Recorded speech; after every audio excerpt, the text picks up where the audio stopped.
Bom, o que aprisiona o Eneatipo 9? O que o faz ficar preso na estrutura da personalidade? O que impede de se libertar, de evoluir, de crescer, de acessar outras partes saudáveis, outras partes? O que impede? Bom, a gente lê e a gente vivencia no conceito do Eneagrama, que o 9 tem uma questão central que é o medo do conflito. Então, o medo do conflito, é o que aprisiona o 9. Então, o 9 ele se comporta, ele lida consigo mesmo e com os outros muito sob a influência desse medo do conflito. Mas o medo do conflito, existe uma explicação muito mais profunda do porquê que ele se apega a esse medo do conflito e age, se comporta do jeito que se comporta em função disso. A questão é a seguinte: o 9 é como se o 9 ele tem um profundo sentimento de insignificância, de não importância. Né? De onde veio isso? Geralmente foi provocado por um forte abandono, uma negligência e um abandono dos pais. Então, uma infância em que a criança 9 se sentiu totalmente abandonada e negligenciada.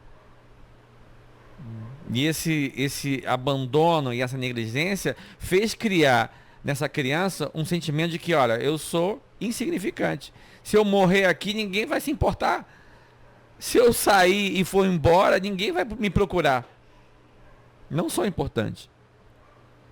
Portanto, só o fato de existir já está muito bom, já estou no lucro.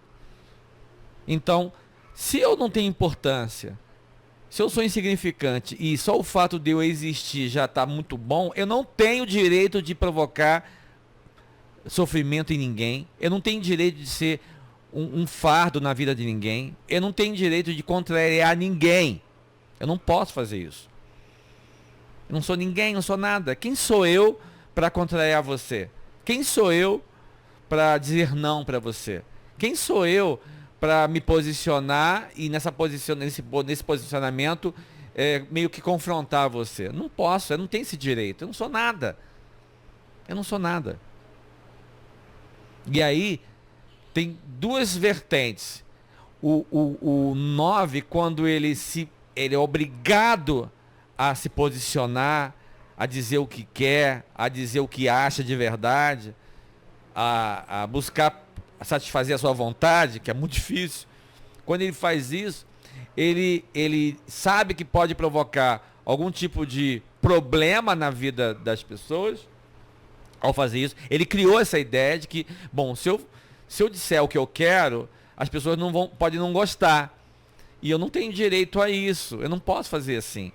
Eu não cresci com essa ideia de que eu tenho esse direito de dizer o que eu quero, de impor a minha vontade, de dizer minha opinião.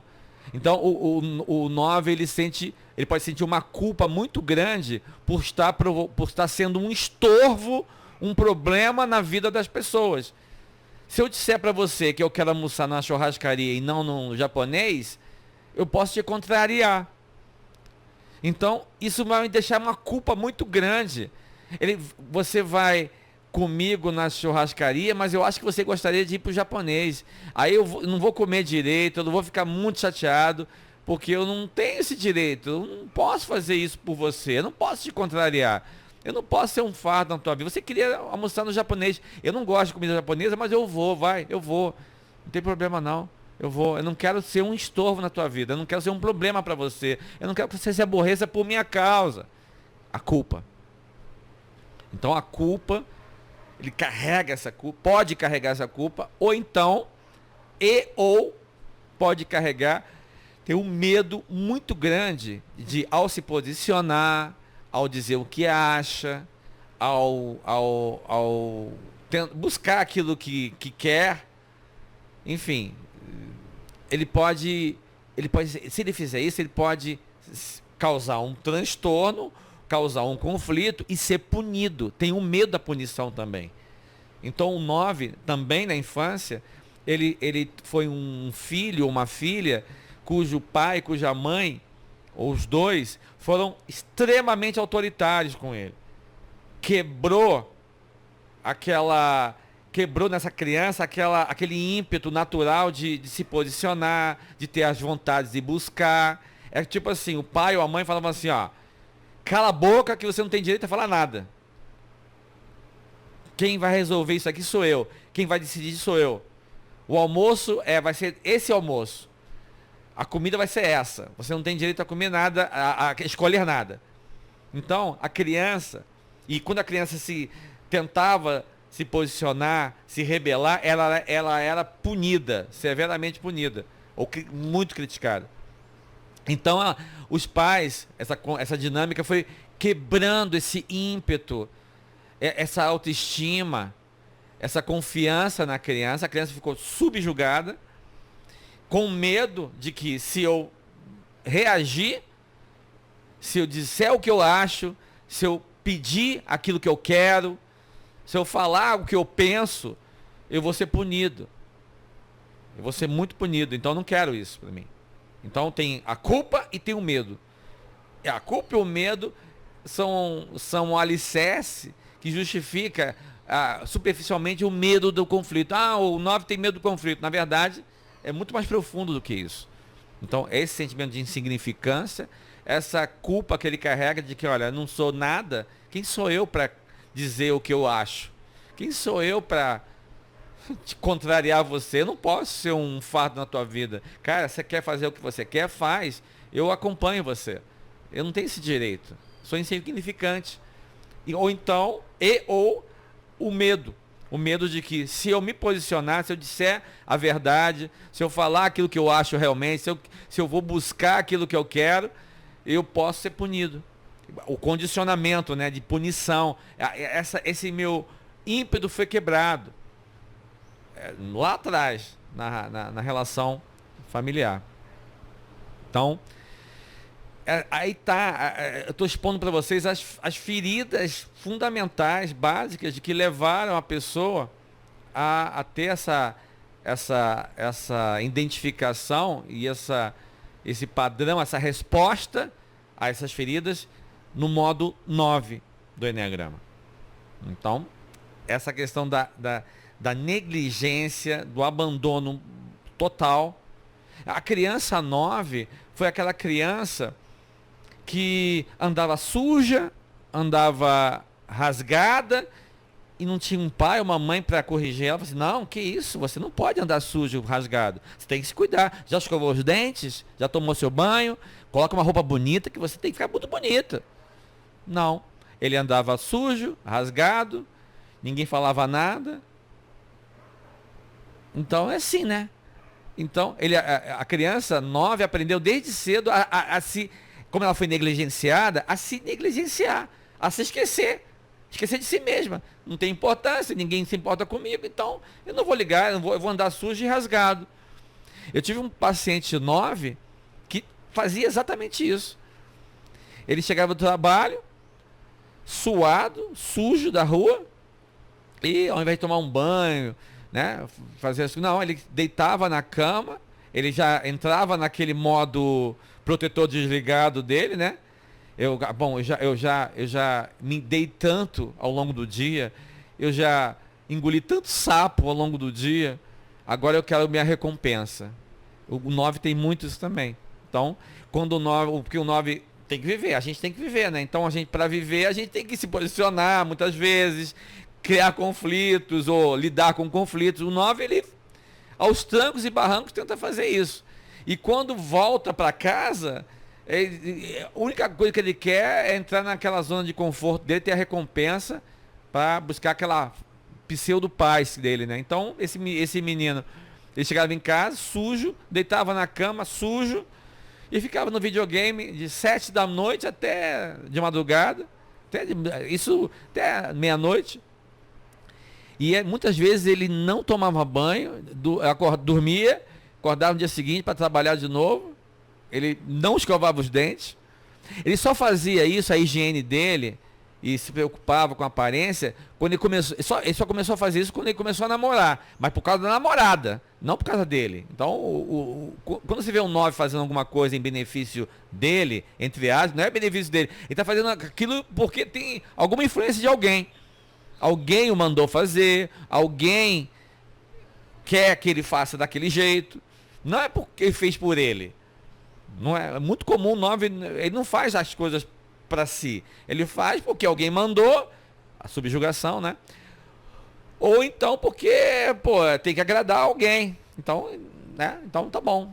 Então, quando ele começou a namorar, ele também continuava fazendo, dormindo sujo, mas quando ele ia se encontrar com a namorada, aí tomava um banho, aí escovava os dentes. Então, essa negligência que o 9 tem consigo mesmo, esse esquecimento de, o 9 esquece de si mesmo, essa negligência, porque ele foi esquecido. Ele foi esquecido. Não tinha ninguém por ele. Então ele se condicionou, essa criança se condicionou. Bom, então a vida é assim, né? Já que ninguém se importa comigo, eu também não vou me importar. Eu não fui educado, eu não fui orientado, não fui apoiado, não fui validado para eu me cuidar, porque é bacana, porque eu preciso me cuidar, porque eu sou importante. Eu não sou nada. E aí a gente se conecta aquele padrão básico do 9, que é o esquecimento de si, a negligência. O 9, ele se autonegligencia, né? Então está tudo explicado, como falei, daquela questão do abandono, da negligência, da não importância e da subjugação. Então é uma criança que foi abandonada e foi subjugada, ou abandonada, ou as duas coisas, enfim, aí cada um tem a sua história. Mas aí estruturou uma personalidade cuja resposta a essas dores foi o padrão 9.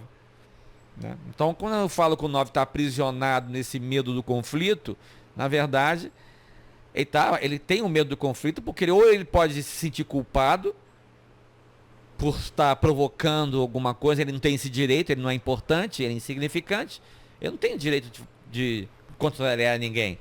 Ou então ele tem medo de ser punido, é um medo de uma punição, de ser criticado, de ser humilhado e punido, como ele foi.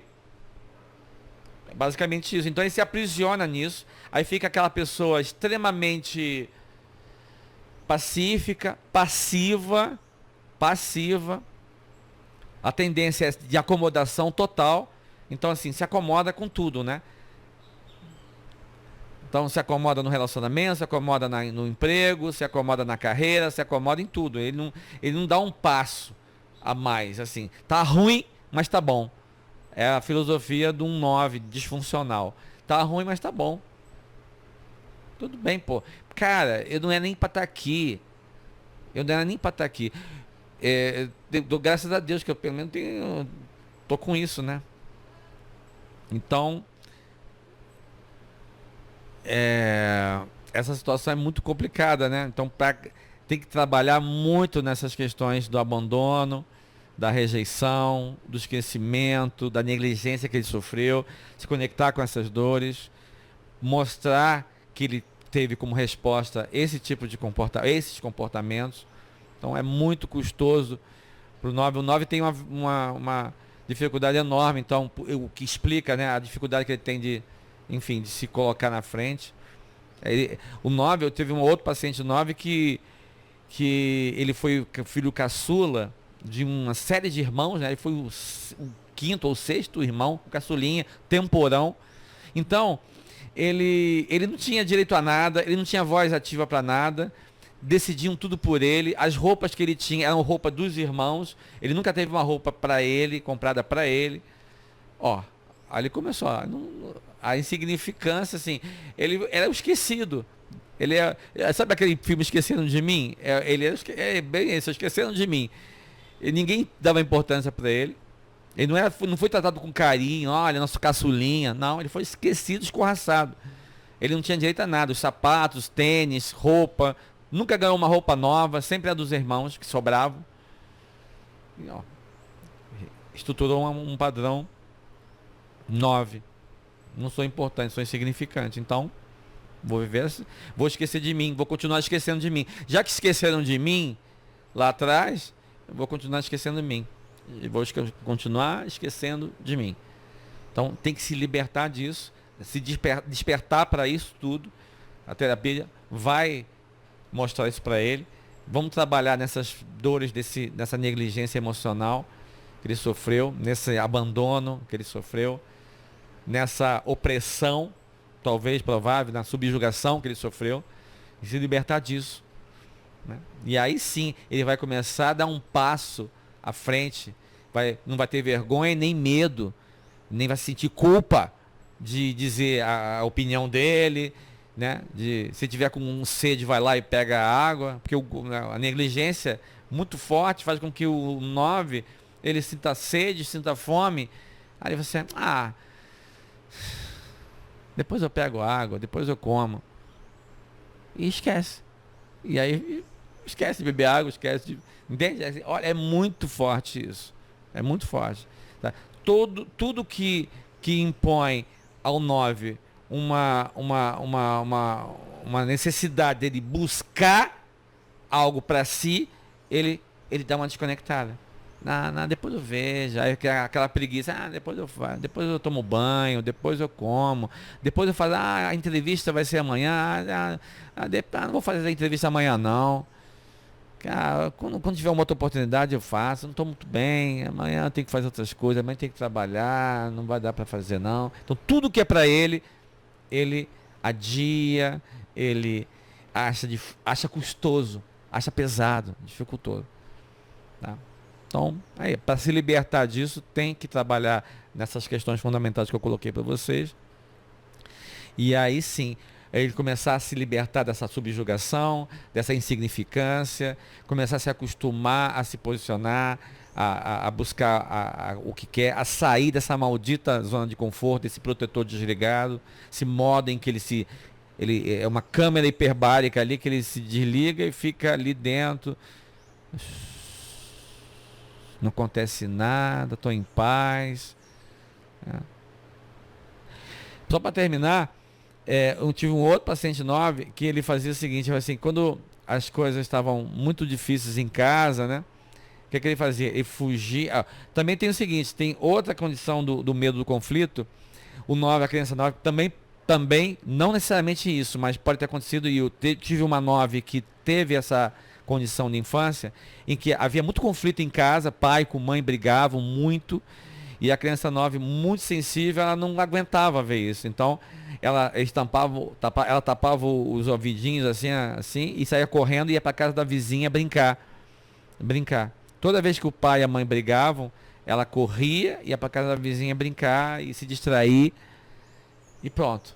Então, esse medo do conflito também pode estar relacionado a isso, a um trauma de uma família muito turbulenta, muito conflitada, e a criança se traumatizou com isso, tipo, não consigo lidar com isso, e também, mas é isso, e além disso tem o abandono, tem a subjugação, pai autoritário, mãe autoritária, tudo isso junto, às vezes tudo isso junto, às vezes uma coisa mais importante, mais forte, mas em geral é tudo isso junto, tem o abandono aí, tem a subjugação e tem essa questão da criança sensível convivendo, não suportando assistir, vivenciar conflitos na família, com pai e com mãe. Então, tem que trabalhar terapeuticamente. O 9 também é um dos que mais procuram a terapia, mas também é os que tem muita dificuldade para quebrar esse modo letárgico. Né?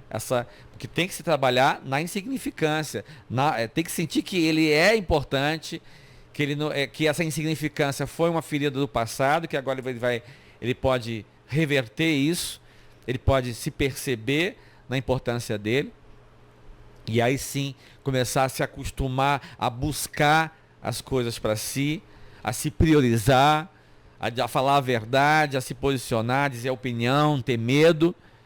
Isso tudo é como se fosse um amadurecimento. É uma eterna criança, medrosa, passiva, subjugada, que vai crescer, vai se tornar um adulto saudável, em que o adulto, qual é a posição do adulto, figurativamente? O adulto se posiciona, o adulto vai buscar, o adulto luta, o adulto não tem medo de conflito. Se tiver que conflitar, vai conflitar, depois resolve.